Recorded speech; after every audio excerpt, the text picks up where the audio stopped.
लोकतंत्र के चौथे स्तंभ तमाम मीडिया बंधु बहनियों का हार्दिक अभिनंदन स्वागत करते हैं। जैसा कि पिछले 1.5 साल से कंटिन्यू आंदोलन हो रहा है, इस आंदोलन के दरमियान तमाम मुद्दों को लेकर हम लोग आंदोलनरत हैं। कुछ सफलताएं, कुछ असफलताओं के बीच मिला जुला असर रहा और फिलहाल जो बीते दिन पूर्व 3 दिवसीय महाआंदोलन हुआ जिसमें 60-40 नियोजन नीति को लेकर, और चूँकि लोकतंत्र के चौथे स्तंभ के माध्यम से राज्यवासियों को 60-40 की जो नियोजन नीति है उसके बारे में थोड़ा सा तार्किक बातों को रखना जरूरी है। ये नीति कितनी हद तक सही है या फिर इस नीति से नुकसान क्या है। आज जो सरकार अपने बचाव में आंदोलनकारी छात्रों को किसी दल का एजेंट बता रही है, तो इन सब चीज़ों पर मुझे कुछ क्लेरिफाई करने के लिए आप सबों के लोकतंत्र के चौथे स्तंभ की मैंने आवश्यकता पड़ी। इसके लिए आपका बहुत बहुत आभार। सबसे पहले 60-40 नियोजन नीति। देखिए, कोई भी राज्य भारत देश में जब राज्यों का अलग गठन हुआ तो सबसे पहले भाषा के आधार पर हुआ था और हम लोग की लड़ाई भी भाषा से प्रारंभ हुई, क्योंकि भाषा कहीं ना कहीं किसी मानव की सभ्यता संस्कृति का आधार होती है। यदि भाषा समाप्त हो जाती है तो वह समाज समूल नष्ट हो जाता है। आज उसके लिए असुरी जनजाति की बात करें, बिरहोरी की करें या फिर अन्य जनजातियों की बात करें जो आने वाले भविष्य में लगभग नग्न होने वाली हैं।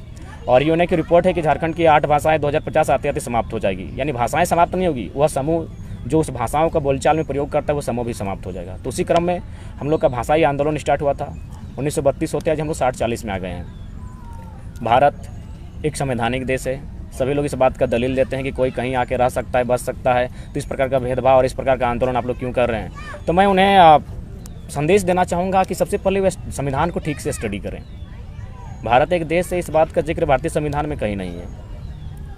मूल 395 अनुच्छेद हैं, 12 अनुसूचियां हैं, 22 मूल भाग हैं, उसमें कहीं भी जिक्र नहीं कि भारत एक देश है।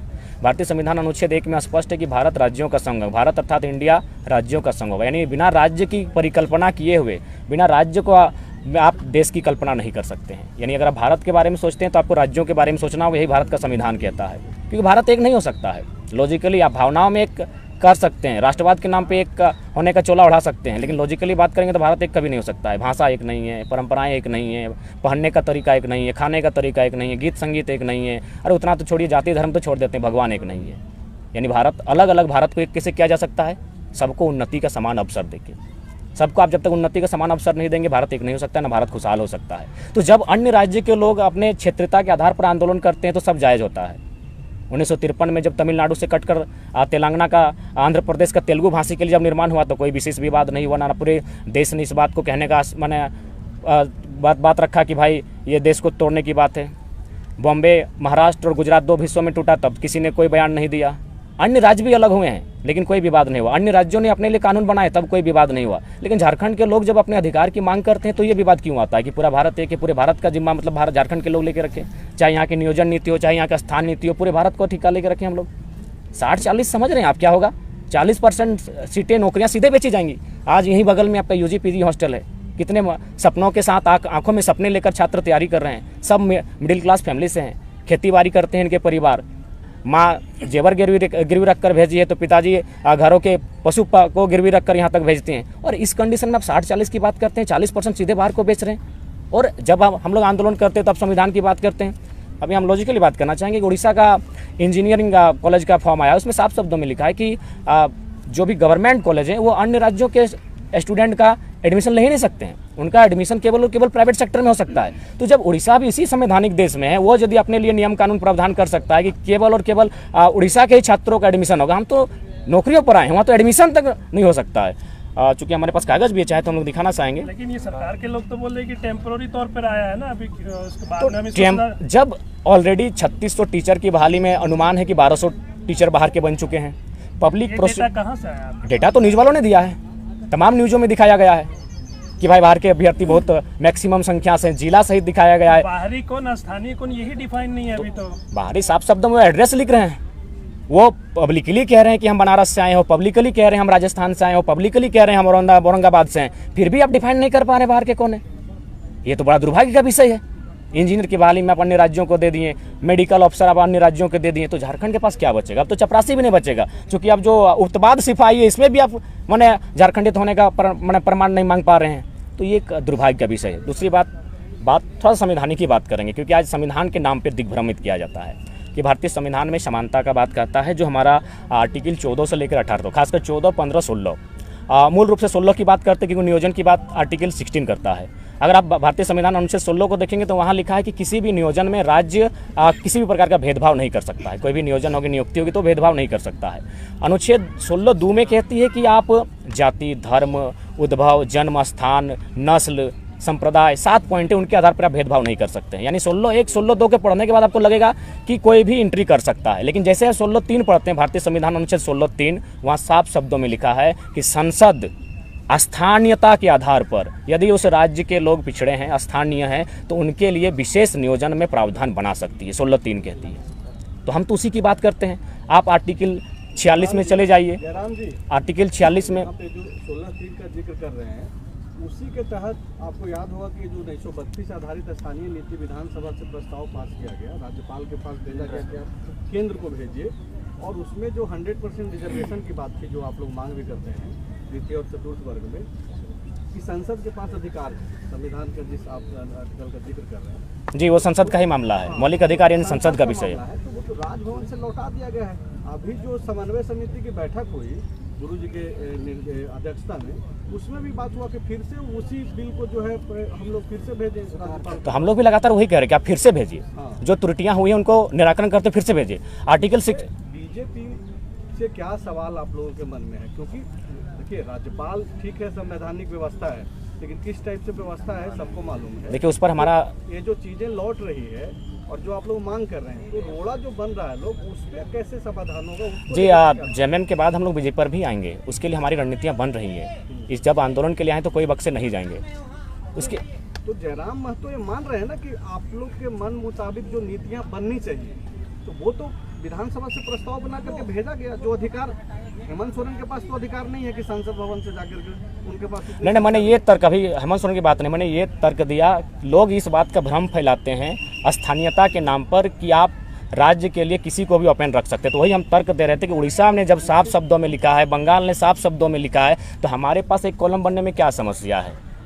कोई भी बहालियाँ अभी जो लेटेस्ट आई हैं वो तो साफ साफ लिखा है कि भारत का नागरिक हो प्लस बिहार राज्य का मूल निवासी हो, भारत का नागरिक हो, बंगाल का मूल निवासी हो। तो हम लोग भी झारखंड का मूल निवासी वही कॉलम की तो बात कर रहे हैं। दूसरा बात, नीति निर्देशक तत्व का जो आर्टिकल 46 उसमें भी लिखा है कि राज्य अपने राज्य के दुर्बल लोगों के लिए कानून बना सकता है। कहाँ? शैक्षणिक और आर्थिक स्थिति को प्रोत्साहन करने के लिए, दुर्बल लोगों के लिए। तो क्या हम लोग झारखंड के लोग सबल हो चुके हैं? ये अब राज्य का मसला है। नीति निर्देशक तत्व तो आर्टिकल 46 में लिखा है कि दुर्बल लोगों के प्रोत्साहन के लिए, आर्थिक और शैक्षणिक प्रोत्साहन के लिए आप नीति नियम बना सकते हैं। तो क्या हम लोग सबल हो चुके हैं? हम कितने सबल हुए? हम तो जमीनें बेचकर अपना गुजर बसर कर रहे हैं, तो हम तो सबल नहीं हुए हैं। लेकिन जो चीज़ें आप बोल रहे हैं वही चीज़ें तो सरकार में शामिल लोग भी कर रहे हैं, जो अभी जिसका जिक्र संजय भैया कर रहे थे। उन्होंने बोला कि फिर से भेजेंगे इसको राज्यपाल के पास, तो बिल्कुल भेजे। तो फिर आंदोलन किस बात को लेकर? आंदोलन इस बात का कि आंदोलन के कारण ही 1932 चर्चा में है विधानसभा में। अगर क्या चाहते हैं आप लोग, वैकेंसी निकले या फिर नहीं निकले? नहीं, देखिए हम लोग चाहते हैं कि कम से कम आप जो आप कह रहे हैं कि टेम्प्रोरी है, तो टेम्प्रोरी भी किस प्रकार का होगा? टेम्प्रोरी भी है तो ठीक है, तो क्या आप इसका मतलब टेम्प्रोरी, इसका मतलब सारी बहालियों को बांट देंगे क्या? उसमें आप जो लोकेलिटी का सब बैरियर को डिलीट कर चुके हैं, लोकल भाषा के बारे में चर्चा नहीं होगी, लोक संस्कृति के बारे में चर्चा नहीं होगी, सीधे आप इंग्लिश को लोकल लैंग्वेज बना दीजिए। क्या ये आधार हो सकता है टेम्प्रोरी बहाली में? क्या इसके माध्यम से आप रोक सकते हैं? आप जिला वाइज सर्वे करते हैं, जिला वाइज कौन सी भाषाएं हैं उसके आधार पर आप GSGK का पेपर सेट करते हैं, ये तो आप कर सकते हैं। ये तो संविधान का हनन नहीं होगा। जिस प्रकार उड़ीसा अपने उड़िया लैंग्वेज को लेकर एक बैरियर बना देती है, आपके पास अब जिला वाइज सर्वे करके, जो इससे पूर्व होती थी यार, अब जो 2-3 भाषाएं, क्योंकि झारखंड में एक भाषाएं पॉसिबल नहीं है, तो इसीलिए मेरा मानना है कि आप जिला वाइज सर्वे करते हुए इस टेम्प्रोरी बहाली को भी लोगों के पहुंच से अन्य राज्यों की, और ये हम नहीं कह रहे हैं, चीफ जस्टिस ऑफ इंडिया पूर्व में M हिदायतुल्लाह ने भी साफ कहा है कि यदि राज्य चाहे तो विकसित राज्यों के अभ्यर्थियों के अतिक्रमण को रोकने के लिए कानून बनाए। टेम्प्रोरी में भी कानून बनता है। आप 40% बेच रहे हैं, बहुत समय लग जाएगा, 4 साल लगभग। कुछ समय क्यों लगेगा? आप जो स्थानीयता का चैप्टर उसको ले आइए ना। जैसे पिछला बार सवाल था पहिला किसे कहते हैं, अब बताइए, अन्य राज्यों के लोग आसानी से नहीं समझेंगे पहिला किसे कहते हैं। आप स्थानीयता चैप्टर को लेकर आइएगा तब ना। आप लोकेलिटी को लेकर आएंगे कि नहीं?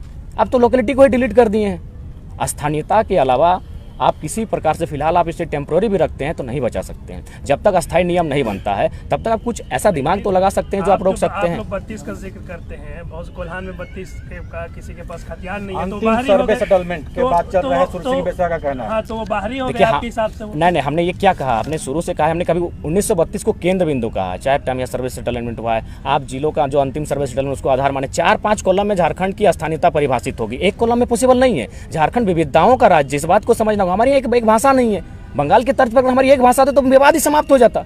उड़ीसा के तर्ज पर हमारी उड़िया भाषा होती तो विवाद ही नहीं होता। तो झारखंड में थोड़ा टाइम भी लगेगा। तो आप 3 साल लिए, आपका थिंक टैंक क्या काम कर रहा था, वही तो पूछ रहा, आपका जो थिंक टैंक है वो क्या काम कर रहा था।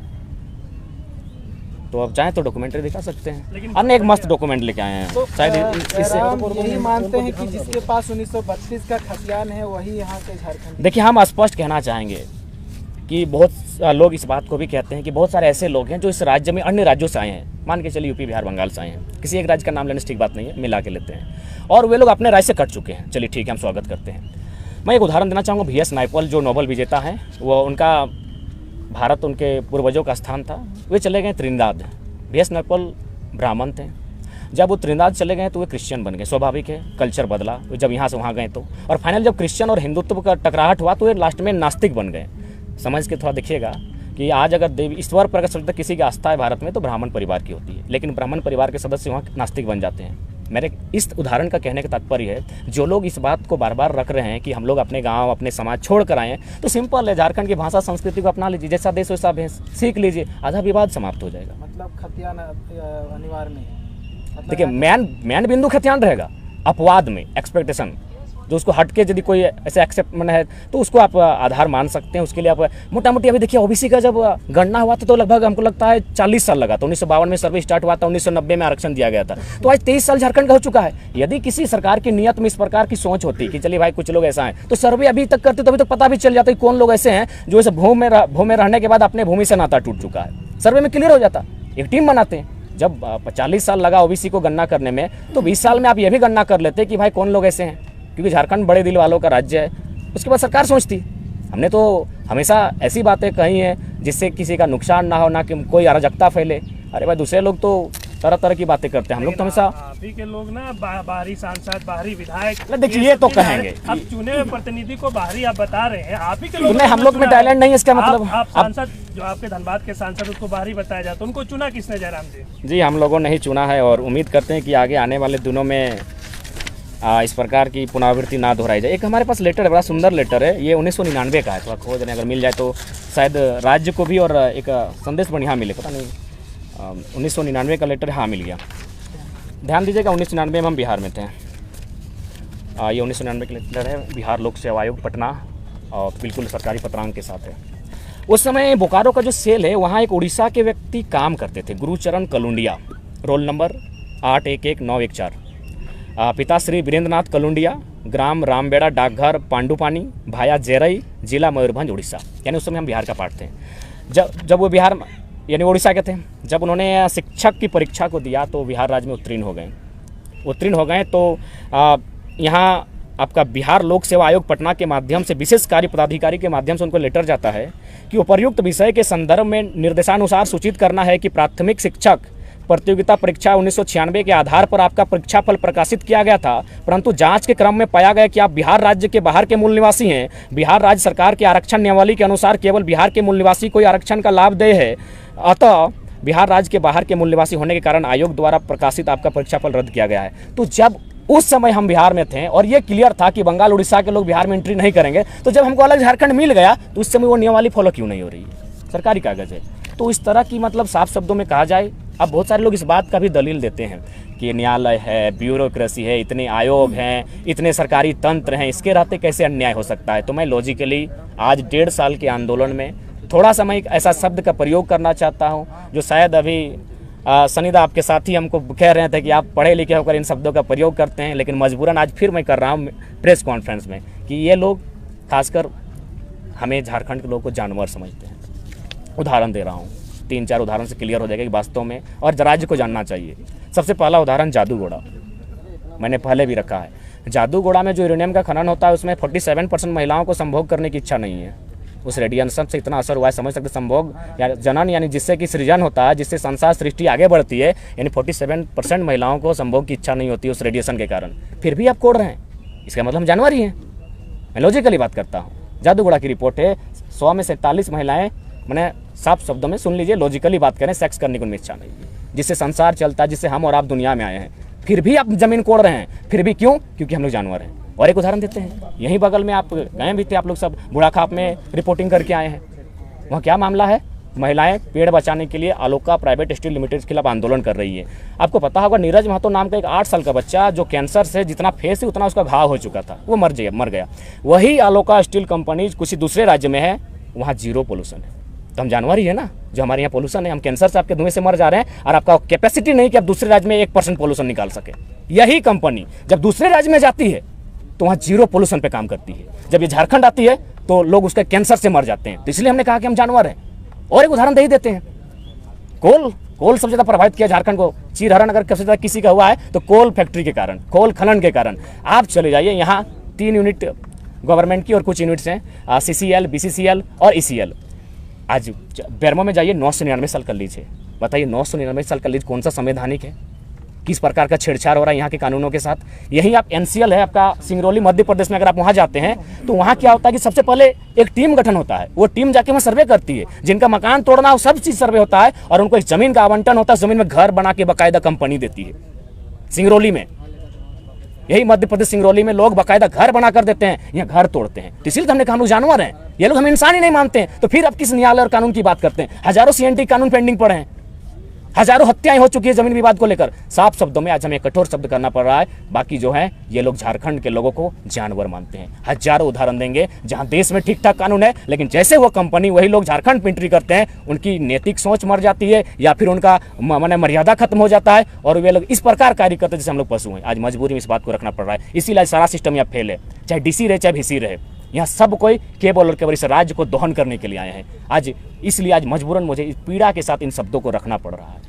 तो क्यों नहीं जाते हैं मुख्यमंत्री से ये बातें करने के लिए? क्या आप समझा नहीं पा रहे हैं, या समझना नहीं चाहते हैं, या आप अपनी राजनीति चमका रहे हैं? देखिए, हम लोग को राजनीति करने का आज भी इंटरेस्ट नहीं। कैसे हम लोग राजनीति कर पाएंगे? ये बार बार सवाल आता है, राजनीति हम लोग कैसे करेंगे? हम लोग आज तक एक मुखिया नहीं जीत पाए हैं। क्यों नहीं मुख्यमंत्री से मुलाकात करते हैं? मुख्यमंत्री बुलाएंगे, हम लोग आंदोलन कर रहे हैं तो उनका फर्ज बनता है कि एक डेलीगेटिंग टीम को बुलाया जाए, 5 लोगों की टीम आए। जब हम उनसे वार्ता नहीं करेंगे तब आप कहेंगे।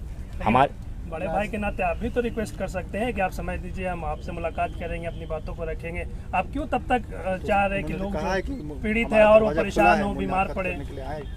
इस सॉल्यूशन का हल तो ये भी हो सकता है। एक बात बताइए, जब पूरे राज्य में आज इतना आक्रोश है तो उनको दिखना चाहिए, उनको एक प्रतिनिधिमंडल को बुलाना चाहिए। हम लोग अगर नहीं जाते, नहीं बात करते तो अलग बात थी।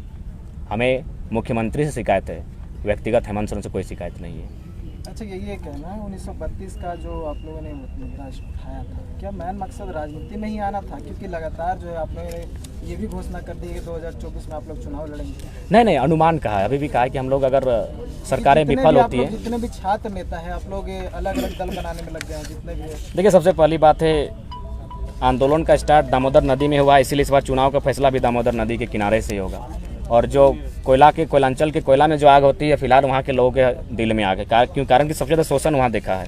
तो इसीलिए बाकी जो लोग आए उनका स्वागत करते हैं, लेकिन वे आए और जल्दबाजी में तुरंत पार्टी का निर्माण करने लगे। एक बार कम से कम हम लोग से बैठ तो लेते हैं, समझ तो लेते हैं, क्योंकि ये नए चेहरे हैं, नए लोग हैं, नई पीढ़ी है, नया उमंग है, इनके साथ किस प्रकार चलना है इस पर चर्चा करना चाहिए था। किसकी बात कर रहे हैं आप? तमाम लोगों की जो हमारे साथ आए, सभी लोग आए और सब अचानक तुरंत आके 2 दिन में अलग पार्टी का निर्माण करने लगे, अलग अलग बात करने लगे। सभी की बात, नाम व्यक्तिगत किसी क्यों ले? सिंह बेसरा को लेकर क्या कहेंगे? लगातार आपकी वो एक अनुभवी हैं, झारखंड आंदोलनकारी हैं, राइटर फाइटर दोनों हैं, लेकिन यही कहना चाहेंगे सबका एक टाइम ऑफ पीरियड होता है। आपने एक बड़ी बात कही है, कुछ दिन पूर्व आपने एक बाइट दिया है अपने क्षेत्र में। जी, हम उस बाइट को दोहरा देते हैं जी। हमने कहा है कि उनका समय 1985 का था, जब वो बैट लेके लंबे लंबे छक्के लगा सकते थे, उनका सम्मान करते हैं। अब 2023 आया है, अब शुभमन गिल, सूर्य कुमार यादव, यशस्वी जायसवाल, इन खिलाड़ियों का समय है, तो इनको आशीर्वाद दें, इनको गाइडलाइन करें कि कहाँ निकलना है। हम तो कहते हैं अगर जरूरत पड़े कान खींचिए, जरूरत पड़ते कंधे पे हाथ रख के शाबाशी दीजिए, सब कीजिए जो एक कोच का रोल होता है, गाली दीजिए, लेकिन बल्ला उन्हीं को दीजिए जिनका समय है। उन्होंने तो कहा था कि मतलब कैप्टन आप बनना चाहते हैं? नहीं, कैप्टन कोई और बने, हम खेलना चाहते हैं। ठीक है जनाब, खेलने के लिए तैयार हैं, मतलब 24 में मैदान में टीम उतरेगी। सनीदा कोच होंगे। नहीं, ये तो आपने क्लियर कर दिया है कि 24 में आखिरी रास्ता हमारे पास वही है। हाँ, रास्ता वही है, इस चुनाव में हम लोग जाएंगे, बिल्कुल जाएंगे। पार्टी की घोषणा कब तक कर रहे हैं, 18 या 19 या 20? हाँ, 18 को जो हमने सूचनाएं हम लोग हाँ पास वही आ हाँ रही है। सम्मेलन हो रहा है, उस दिन कुछ चर्चाएं होंगी इस विषय पर। ठीक है, थैंक यू। आइए जयराम जी, इधर आइए। थोड़ा सा जयराम जी इधर आइए, ज्वाइन कर लीजिए।